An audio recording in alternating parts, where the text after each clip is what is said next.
And you know, it's hard to fathom the amount of destruction even when we get here. It's hard to soak it all in. And I think a lot of the residents here are just still trying to soak in all of the changes that have happened the past 24 hours and the homes that were lost and the businesses. I got to speak with two people today, DVONNA Grundy and Anthony Boyd. They both survived the storm and they lost everything in it, but they are still so happy to see the community helping tonight. More than a mile of destruction left behind as those who lost their homes try to wrap their minds about what happened after this massive tornado touched down in their small town. Our house was there. It was built in 1915. It was a 2-story, 4-bedroom, 2-bath, very old ranch house. Beautiful. Had etched glass and glass that came over from England. DVONNA Grundy and her husband were tending to one of their horses away from home. And didn't think the cloud was going to come here. It looked like it was going to go east of us. And we went down to look at this horse, turned around and looked, and it was black, and then our phones started going off that we'd been hit. Anthony Boyd had just arrived home minutes after 8 p.m. Right about 8, I got the tornado warning. We get some false warnings sometimes, so I didn't take it too seriously. I knew we had a bad storm, but didn't know for sure. Right until about the wind picked up. And like I said, that was a couple minutes later, 8:02, 8:03 or so. I was on the phone, and I said, "Oh, that's strange that the wind is blowing a different direction than the storm's coming from." And then about 8:04, it's picked up more and more and more. About 8:05, jumped in the cellar that you could almost see here.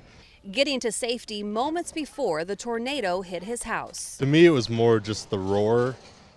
Just like you're inside of maybe a wind tunnel, but then mixed in with just the chaos of the vehicles and the house falling and everything. So it was just wild. Boyd hunkered down in the cellar moments before the tornado hit, likely saving his life, waiting for first responders to rescue him. 5 minutes after it's gone, I try to push up on the door, nothing. So they ended up having to bring the backhoe out.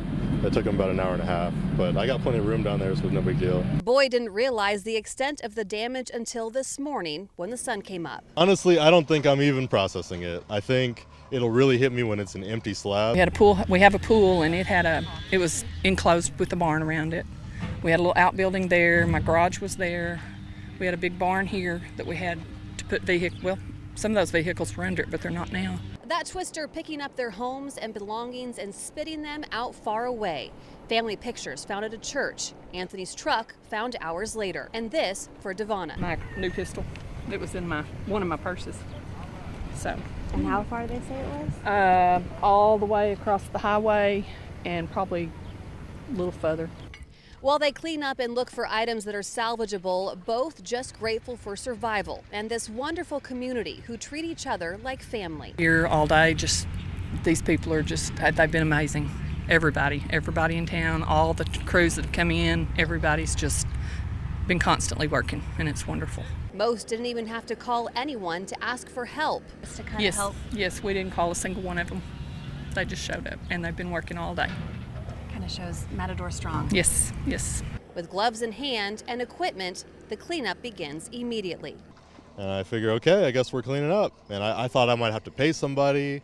I didn't know how that was going to go. I didn't know who I had to coordinate with. But no, they just show right up, and we're trying to salvage what we can.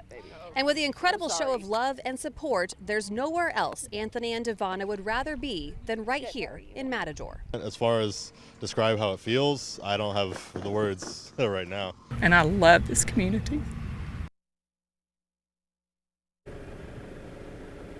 Everybody loves this community, which is so amazing to see out here. When destruction happens, you just see the best of people. You really, really do.